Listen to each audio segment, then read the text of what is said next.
it tends to be instinct, default, swing to the other side and make sure that their kid is not touching any problem, even with a 10-foot pole. But that really is the beginning of, if you ground granite, at least allow the kid to grind some limestone, right? You get what I'm saying? Not just cheese. Because in the end, that's what parents sometimes tend to jump and intervene in everything, and not allow the kids to figure things out for themselves, to work through things, to solve problems themselves, to run out of clothing if they have to run out of clothing. Tough. That means you've got to. There are people who fail once and feel that the whole bottom is, they've fallen through the bottom, but that really is not it. So I really love those two characteristics for young people, curiosity and... Every country on earth is quietly asking the same question. Who is raising the people who will lead us next? Our guest today has spent more than 30 years living inside the answer. At SOS Hermann Gmeiner International College in Tema, and later as Deputy Principal of the African Leadership Academy in Johannesburg, a place so selective it has been called Africa's Ivy League.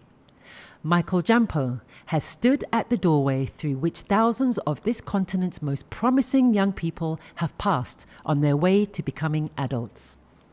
He has watched brilliant students stumble and quiet ones soar. He has steadied the homesick, challenged the arrogant, and sat with young people in the precise moment they discovered who they might become. He once said that if Mandela was right, that education is the most powerful weapon one can use to change the world, then we are at the forefront of that fight. Today, he steps out from behind the generations he helped raise to tell us what they taught him. This is Voices of a Continent, and this is Michael Gyampo. So, Mr. Michael Gyampo, honestly, this is different for us. This is different for me because I think for the first time I'm interviewing my own teacher. We have a history that goes back many, many years. Absolutely. So you were the one who was once responsible for interviewing me. Today, the tables have changed. It's the cycles of life, yes. Cycles of life. I love that. And I'm really excited at the stage I'm meeting you at. Yeah. We have interacted in different capacities. But today I want us to really talk about something that you have dedicated pretty much your whole adult life to. So before anyone called you a mentor or an educator, who was a young Michael Gyampo, and who saw something in you before you saw it in yourself? Oh, interesting question. But first of all, let's say if you Google Michael Gyampo, you come up with two primary characters. My cousin, who is much more senior than me, who lives in the US, he's a celebrated sculptor. Done a great job. I think he's really made a name for himself. Then, of course, there is me, who is still trying to figure out what I'm doing at 61. Of course, there's a young Michael Gyampo too, who is, sort of blazing his way through college. But basically, that's me, Michael Gyampo, the educator. But before that, I am a child of, my dad was F.A. Gyampo. Now, F.A. Gyampo himself was an educator, the vice principal of the premier, not university, but training college in Ghana. So that's located at Ekroponge-Kuapem.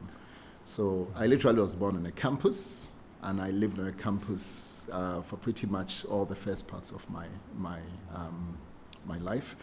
My mother was an educator as well. So you can see I grew up in that context. So in that regard, do you think, did you choose this path, or it was chosen for you before you even could walk? A good question. But actually I didn't have education in mind. So I think that would come up because at university, I actually offered chemistry, so there was a pure science course, and I was hoping to go into the sciences, go into research and stuff like that. But it's a mentor who actually pulled me into teaching. And frankly, at the time, I'm a mentor. His name is Titi Ofei. He's quite a great educator, well known, particularly in this country, by a generation of young people. But he convinced me that, look, they're doing something really exciting, different. It's a new kind of educational concept, philosophy. And asked if I would like to join, because he had taught me. That's the interesting thing. He taught me in Form 4, taught me in Form 5. We loved TTFA. And so when he invited me, I took it seriously. I considered it. And what I had at the back of my mind was, let me do this for a couple of years and see how it goes. And then I may move on to other things, original ideas. But here I am, wow, 31 years after. 31 years. I actually wanted to focus on some insights that you've gained, but let me just put a pin on that. Let's talk about this idea of having a mentor and how they kind of shift the pen for you, for lack of a better word. Why do you think mentorship is important in terms of how you find your voice or how you change your paths? See, I think, and it's quite interesting we're talking about young people, because usually people have capabilities, they have capacities, they have skills, but there's a lot that needs to be shaped, particularly for young people. So when you talk about mentorship, there's a reason why I'm big on mentorship, and probably will continue talking about that. But mentors lead you, mentors show the way, mentors open doors, mentors help you. So literally we stand on the shoulders of mentors. That's absolutely important, right? There are people who are able to start from the scratch and grow into whatever they either intend to grow into. But mentors shorten the route for you, and they guide, and that's so important, I think. That's so important.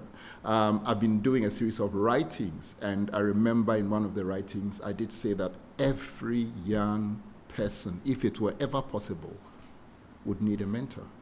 I really mean it. Okay, so now let's get to the insights. Yeah. You have taught probably thousands of students, or you have had an opportunity to interact with them. Yeah. If I was to ask you, what do you think is an attribute or features that predict success for young people in terms of how they flourish? And can you juxtapose that with grades? Do you think grades are a predictor of success? Or what do you think is the actual, once you say it, you can say, okay, this young person I think will make it through, or this young person might struggle? John, let me say this. Grades are important, okay, all right? Obviously, because of our educational structure, we jump through the hoops via grades. That's very important, and it's important to be able to perform academically. But I've seen people who perform so well and in the end have missed the mark. And then others who may have started slowly, but have done really well in the end. And perhaps there are several factors, but perhaps I'll just mention two. That when I identify in a young person, I know they're going far. One is curiosity, all right? Curiosity, willingness to probe, willingness to learn, willingness to take on risks, willingness to sort of, move the next step and find out what is, rather than perhaps just coming to sit in a classroom and just go flat. That's really important for young people. Even if you are not the A student, the exceptional student, curiosity can take you very far. The other one is great. Just the ability to grind through in difficult times, because look, life can be challenging, and one starts discovering it, from those early years. You realize if you don't pass an exam, you don't move on. You have an assignment. If it's not done, tough. Stay up in the night and do it. There are lessons that you might quite not get. Find a way to get it. Find a way to understand. That's the beginning. But that staying power is really, really important.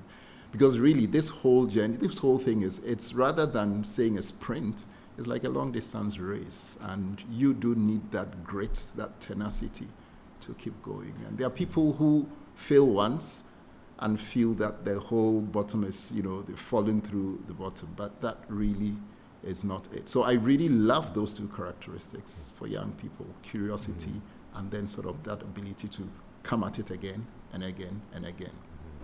You have played a role where you have been a house tutor, you have been a director of boarding, mentoring programs across different institutions. there are many parents who might be watching this. Oftentimes we talk about the child, we talk about the student. And the reason I want to ask this question is, I remember during COVID, and we had a young man we were raising. And I think for the first time, I really got to appreciate what teachers really do. Because oftentimes we complain, teachers, why don't you do this? My son is this, but and then all of a sudden you're left with your own child. Yeah. And you have to. What do you think parents tend to do that can hinder the two qualities that you have talked about? And how important is parenting in ensuring this success? Because, and sorry to be whining about this, if you look at Africa, oftentimes, because some of us might have grown under difficult circumstances. So what you end up doing is, with a little bit of success, financial success, you placate your kids with all these resources. Yeah. But not to hint at what I expect from you, but do you think in smoothing the road, then you take away the grit? In giving your kid all the resources, then you take away something that is so essential that might be a predictor of success? I've had conversations, I've had hours and hours and hours of conversations with parents, and I really love spending time doing that. And particularly for the purpose, the reason that the sort of question you are asking. And I convinced me, look, a lot of parents, our age or even younger, are really first-generation success stories, a lot of parents. And what you'd realize if you talk to them is they began from very difficult backgrounds and difficult circumstances and braved their way through and have become the sort of success they are. And then they have their kids. And see, it tends to be instinct, default, swing to the other side and make sure that their kid is not touching any problem, even with a 10-foot pole. But that really is the beginning of just disabling everything that you yourself have built and have done. Because what happens is, of course, you're not going to put your kid out in the sun to sell charcoal. No, that's not what we mean. But if you ground granite, at least allow the kid to grind some limestone, right? You get what I'm saying? Not just cheese. Because in the end, that's what builds muscle. Because you're success, and look, I respect, you've made the fortunes, that's great. But you don't, if you let your kid only comes out of the bedroom at 12 midday and, so ambles their way to the table, gets, puts about 5 eggs together, does their scramble, then go back into their room. They're missing a lot. They're missing a lot, and that's home, because when it comes to the school, what you realize is that some parents actually want to carry on and come and help the kid to sort of ensure that the kid is continuing to live that kind of life in school. So you touch the kid and the parent is there. You touch the kid and you get a phone call, and very often what happens is that some parents, look, they're fantastic parents, so this is not everyone, but any little thing that happens, this is a group of 350 students, or even 1,000 students, going through well-curated experiences that help them to grow. And anytime parents are uncomfortable with the least thing, they'll call you and say, my son, my child, my daughter. And what I tell them very gently is, listen, we have 350 other kids going through the same thing. I can assure you that your kid is fine. And I think so. To answer your question, I think parents sometimes tend to jump and intervene in everything, and not allow the kids to figure things out for themselves, to work through things, to solve problems themselves, to run out of clothing if they have to run out of clothing. Tough. That means you've got to wash your clothing more frequently, and little things like that, and to go for a couple of days without biscuits, they really won't die. But basically, that's it. I think it's very important for parents to balance, get the right balance. Give your kids some of the privileges that you've got, of course. Get extra tuition for them if you have to. They have all these gadgets, that's great. But make sure that they understand that it's life they are going through. They're not in a fairyland. That's very important. I'm going to ask a question. When I look at your career, there are some great institutions, as we mentioned in the introduction. Let me problematize something here. Sometimes I criticize your generation because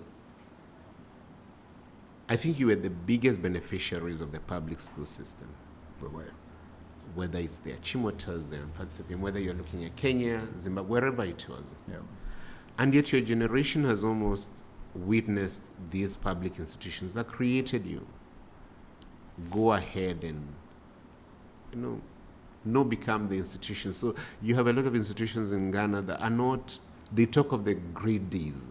People meet and oh, I was made by this institution. But yet we are sitting and watching those institutions that as we take our resources to private schools. What are your thoughts on that? Do you think that's a fair attack on you? It's an interesting one. I mean, to start with, I think there are things that are not exactly in our control, right? This generation issues. Many of those schools, for instance, started as mission schools, so semi-private institutions and so on and so forth. There was a period where the government took over some years ago, and so they were run by the government. And we know the challenges of developing countries. Resources sometimes are never enough. They started deteriorating over a period. I mean, if I talk to my senior, maybe someone 7 years my senior, the sort of things they will tell you, the experience in school, would have experienced much less than the person who comes 5 years later when I'm talking to them, oh, this is what we did, and these are the sort of things we got. Oh, really? Oh, when we came in, we didn't have those. So things kept deteriorating. You would notice that my people, my mates, my peers, these days there's a solid tradition of alumni movements, okay? And they're doing everything to try and sort of, for want of a better word, jack up, hoist these institutions back to their feet again. And so there's a lot of investment from alums across. I don't know whether it's the same in every other country, but in Ghana, that alumni movement is really powerful. And I think part of the reason is that we do realize that, look, the government just doesn't have, or the resources are just not available to keep the institutions the way they are. I mean, I went to Achimota School, and I know how much alums are involved in, whether infrastructure, programs, equipment, so much. So I think, in a sense, my people, my peers are doing as much as they can. However, when it gets to the crunch, and sometimes, as you say, you've managed to grow into sort of resources, and you can afford an education better than maybe what you had, or better than what prevails now in the public school system, I can see how and why my peers would rather seek to take their kids, elsewhere.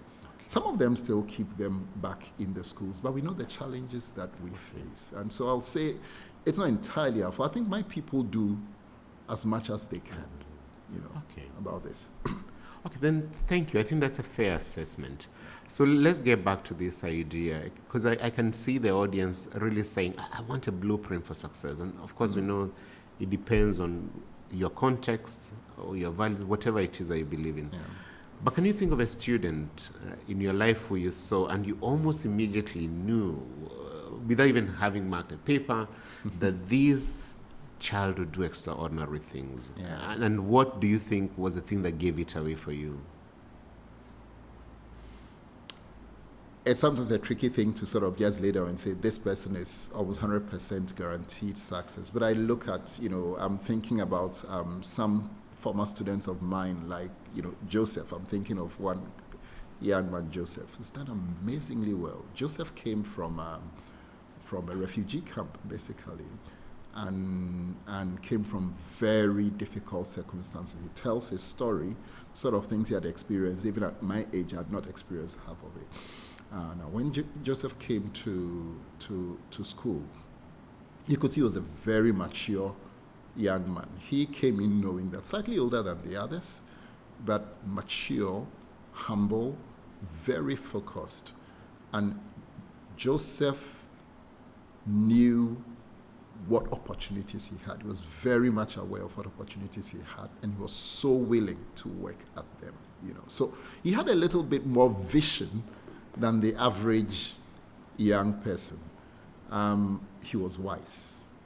He knew who to consult for what, I can tell you academically, he wasn't great, obviously, with the sort of background he had.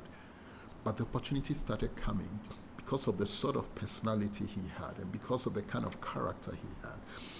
In the end, he got to university in the US.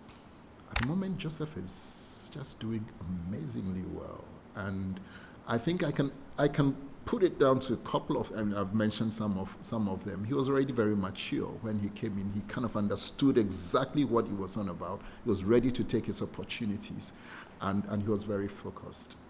And I think these are some characteristics. You see a young person of age 15, 16, very often, the frontal cortex may not have developed to that level. But some of them are incredibly mature when you meet them.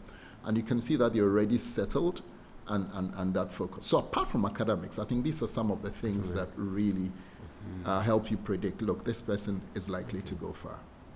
I'm glad you've told the story of Joseph, because sometimes as parents, or maybe in your case as educators, it's what is measurable is easy to report on.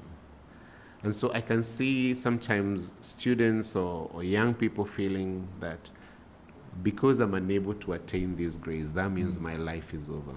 Can you speak to that? This idea that we are more than our grades, or our grades might not necessarily, because, and if you can think of a case where you had somebody who had all the grades, but their life did not turn out as those numbers might have suggested. A couple come to mind, unfortunately. But you're right. I've mentioned it again, that you and I know, at least as you grow older, realize that life is more of a long-distance race than a sprint. And the grades sometimes might look like a sprint from start to finish. You take your exams, you get the grades, but there's so much more.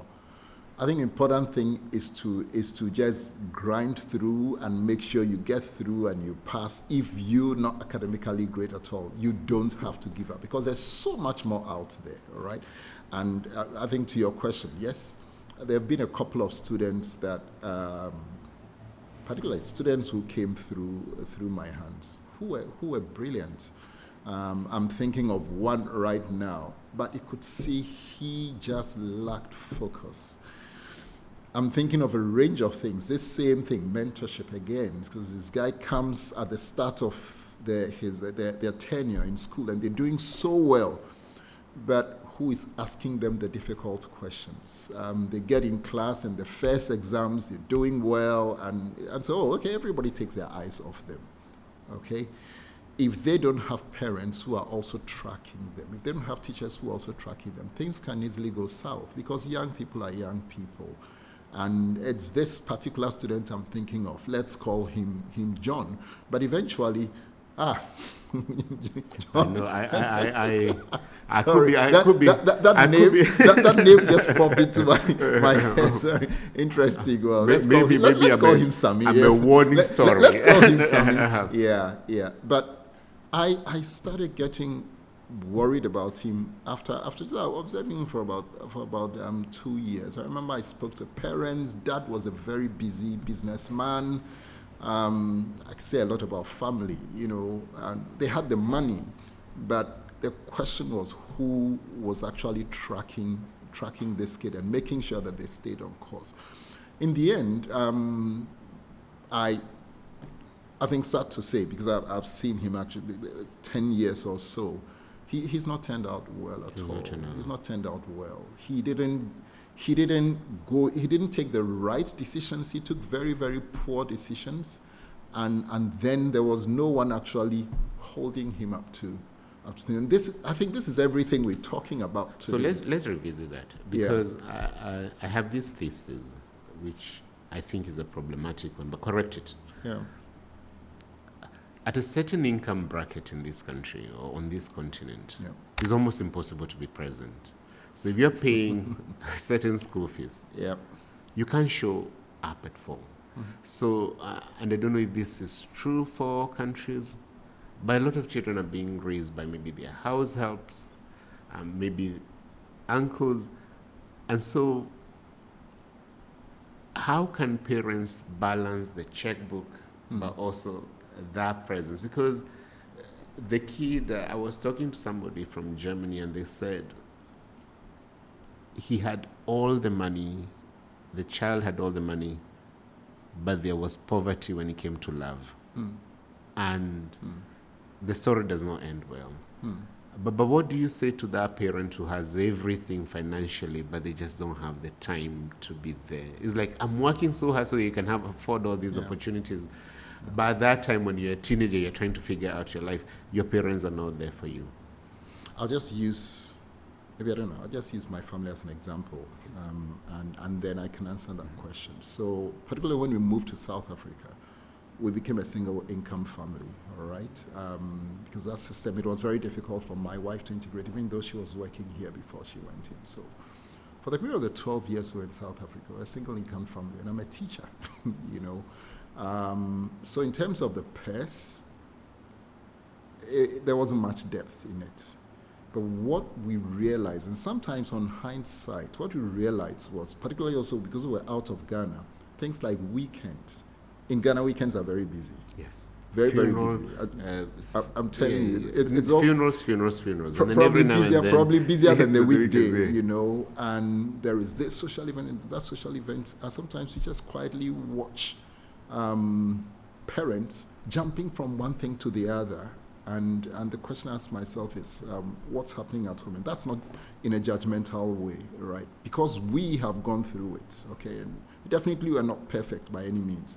But what we noticed when we were in SA was that we managed to have a lot of time with our kids, because that's all we're stuck with. We lived on a campus. Over the weekends, okay, we had a small, very tight-knit Ghanaian community, and sometimes we did it together with family. We go on picnics. The other thing is, even when I was so busy, everyone was available, attended every program of the kids. And there were 4 kids, right? And in SA, you know, they really keep the kids busy. It's sports, it's this, it's that, and she would travel with the kids. And when I was available, I joined. Okay, weekends, we go for these park runs, lots of great activities, but also a lot of family-oriented activities. That's the thing. John, it's amazing, this to date, because these kids are all over the place. I mean, right now we hear there's some in South Africa, some in the US. When we have calls, you won't believe it. These are some of the things that really occupy the conversation most. And the times we had, and do you remember this, and do you remember that? And not the pocket money.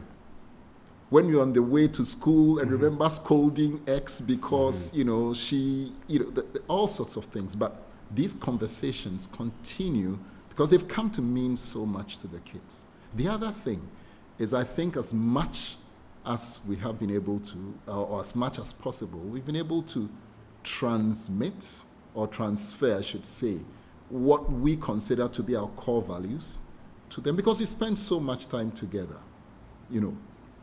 We spend so much time together. So to that question, it's an issue of values, it's an issue of what we want. And it can be very difficult when we have calls.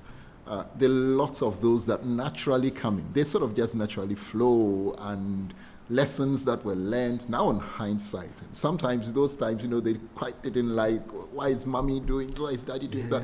A lot of those still come through. And you can see that these are things that are guiding them today. It's a matter of really priorities, and it can be very difficult because we need the money. And I'm not going to tell anybody not to chase. You really do need the money, you know, to run your family or your lifestyle or whatever it is. But at what point is that pursuit getting in the way of other things that are important but probably not urgent? I'm saying not urgent because it's 15 years down the line that sometimes you would realize the effect of subcontracting the raising of your kids to a housemaid. It's much later, all right? The money thing and the rat race, that's very urgent. So I think it's really up to the individual. And very often I love having these one-on-ones with parents, and I'm not saying that I'm an expert, but that's when you're really able to talk through things. And that's some of the things that I really loved about my role, because sometimes a parent would call me and it would become a real deep conversation about, hey, what do I do about this? And with the benefit of a little bit of experience raising these difficult kids, I can share, my experience. So John, I don't have a single answer, but I think it's really up to the parents to consider exactly what do we want. Okay. Yeah. Now, I think I can start to see how your philosophy is, because when I see with a lot of teachers, they go, I'm a chemistry teacher, I'm a biology teacher, a history teacher, but you seem to have spent your career teaching people. What do you think is the difference between going and delivering a curriculum versus focusing on the whole person and realizing that it's not just about teaching you the facts, but also have to work on the software and the kind of person you will become and your role in this society? I love that, the software. Indeed, I really love it, because I always say that, the teacher enters the classroom and he's facing 15, 20 kids. Yes. You're not standing facing 20 brains, right? Ready to get biology or math or whatever poured into them. That human being sitting there is coming with an entire context. Look, I think kids love great teachers who can teach, and they love the subject and everything. And I think that's one part. We really must aspire to be subject experts, great at delivery, great at facilitating teaching, as modern education more tends towards. So that is one. But in the same vein, my philosophy is that every teacher is going to have to be a youth coach. You're going to have to be a coach. You're going to have to be a mentor. You need to do that. I was reading some from some source which says at least about 76% of adults, when surveys are taken, they would, at least about 76 thereabouts or 70 thereabouts, would mention a teacher as one of the persons that most influenced them, and these are corporate leaders, all sorts of people. But that number, look, it means this thing matters. And I don't think that influence just comes from teaching math. It comes from something much, much, much more. And so that's the philosophy. Get to the kid. As a matter of fact, I think when you come to class as a teacher and you form that kind of rapport with kids and you build that trust with kids, even teaching becomes easier. There are kids who have literally wanted to perform for me, and they take a test, it doesn't go well, and they come to you and say, Mr. Gyampo, I'm sorry. Look, I'm going to disappoint you. That sort of thing. I think it's a relationship. It's a relationship, and it goes far. It starts in the classroom, but it goes far beyond the classroom. I find it fascinating because you always struggle. So let's say I have two young boys. And so I have existed on this earth for a certain number of years. So I kind of know how this story ends. When do I interrupt that and stop for their own safety? And when do I say, okay, I'll let you figure it out. You come to this conclusion. Yeah. And not for me to have the pleasure of I told you so, but just to kind of allow them to kind of create their own mistakes, own their own mistakes, own their own growth, and their own failures and hopefully successes.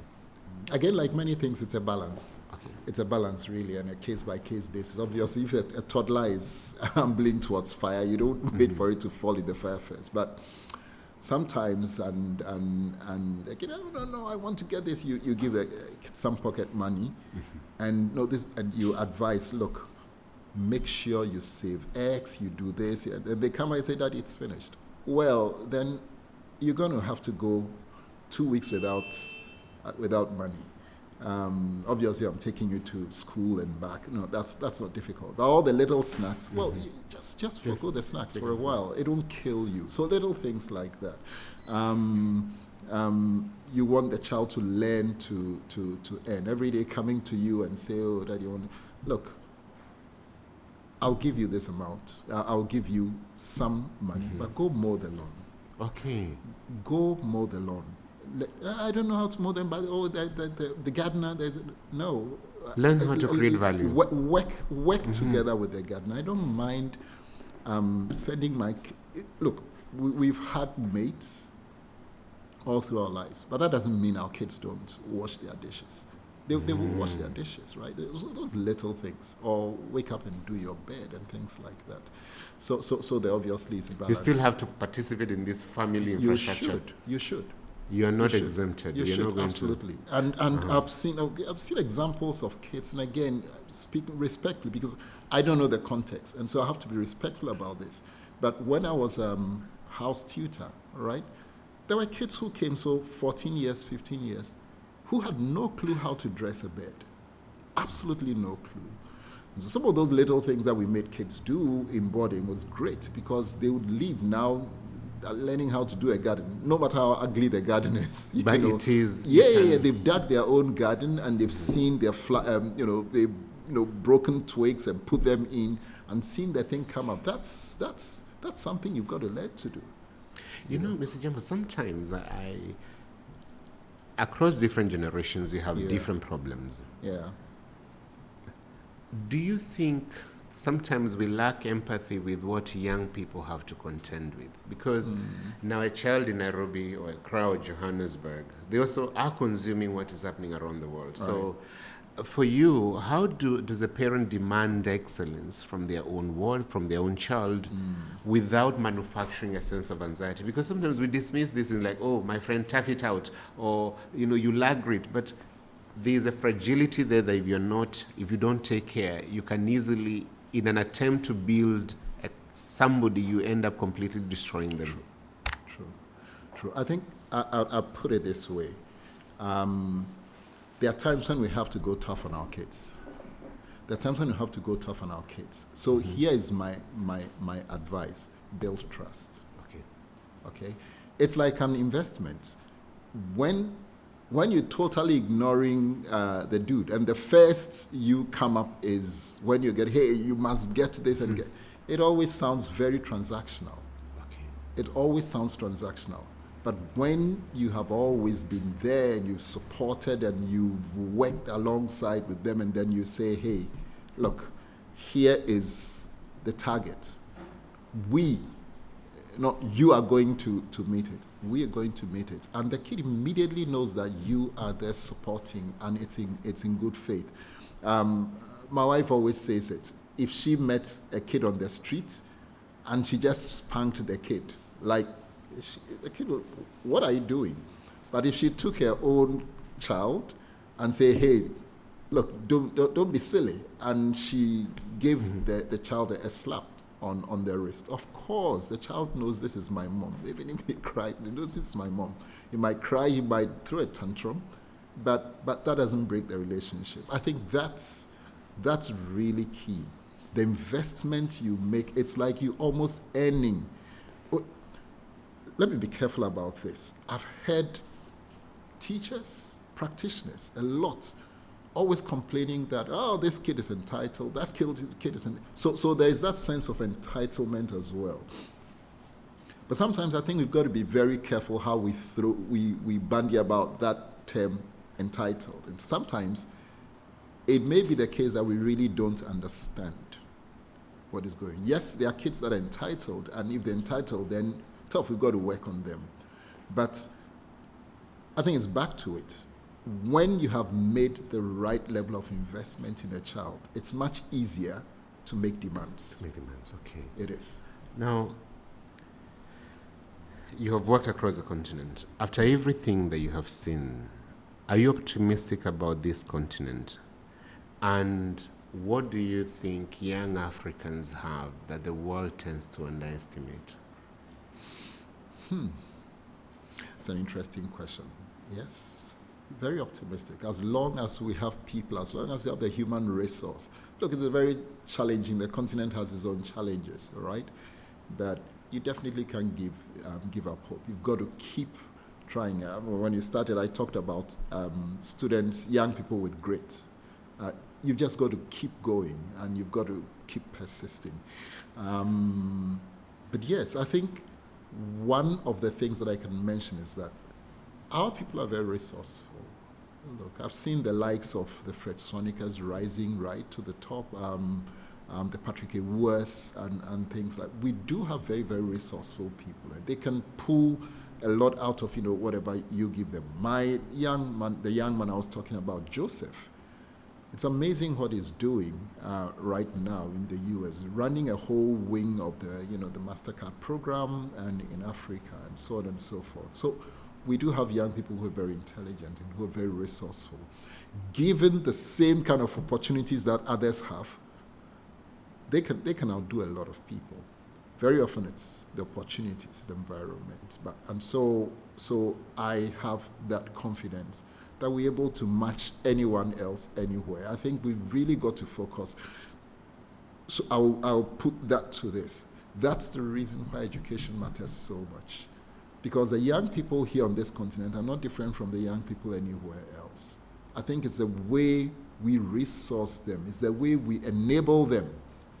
That's what will help them to go far. You've gained so much and you've given back so much. My fear sometimes is our continent says, you have gotten to this age, you've now retired, all the resources you have also ought to retire. What are you doing to make sure that the institutional memories that you have, the wisdom that you've gathered over the years, how are you working, whether with individuals, institutions, parents, how are you helping them at least have an idea of the insights you have, or help them, support them, and more importantly, how can they have access to you so that we can actually realize this vision that you have? Yeah, that's a good question, John. So I know I still do a lot, but on a very low key. And no, this one we need to make it high key. How do we make noise about it? I know. I'm answering the question. Yeah, I do a lot, but on a very low key. I think I'm sort of kind of a low key person. But yes, you're right. I think I have a lot to still share. There are a couple of again, just institutions, schools that ask me to review, to talk, sort of just to take a look at the systems and help out. And I've kind of just done, again, these on a very low key, but how can I don't immediately have here, call this number, yes, okay. but definitely I am thinking of formalizing this sort of engagements a bit more. And a lot will have to do with developing youth, mentoring youth, and also just helping set up systems, institutions, particularly in terms of student support, which is what I spent a lot of time doing back in SA. But student support, and when we talk about student support, I know that there are lots of schools that talk about student support in terms of just how to take them through extra lessons and improve performance. But student support is much more than that. It's much, much more than that. There's the academic aspect, but there's every other aspect, sitting down with the student and just looking at their whole lives and kind of mind mapping as they talk and putting it in front of them and say, so what are the challenges? Okay. What are the next steps? How are we going to go through this? And I intend setting up training, particularly for boarding institutions. As I did mention that I think every educator has to be a coach, and I intend formalizing this and offering them to institutions so that people, classroom practitioners, can also be youth development enthusiasts. You talked about 76% of the people later on in their life talking about how important a teacher was in their journey. My hope is those people who have gone on to do amazing things will write that check so that we can make those institutions possible. Mr. Gyampo, it has been an honor, and this has been one of my most fulfilling conversations. Thank you so much. It's been a pleasure. It's been a pleasure, John. I'm so proud of the two of us talking through, as I said, cycles of life. And here we are again facing each other. Thank you so much for what you do. You do such an excellent job. That means a lot coming from you. Thank you so much. Thank Have you. a wonderful, wonderful day. Thank you. Thank you.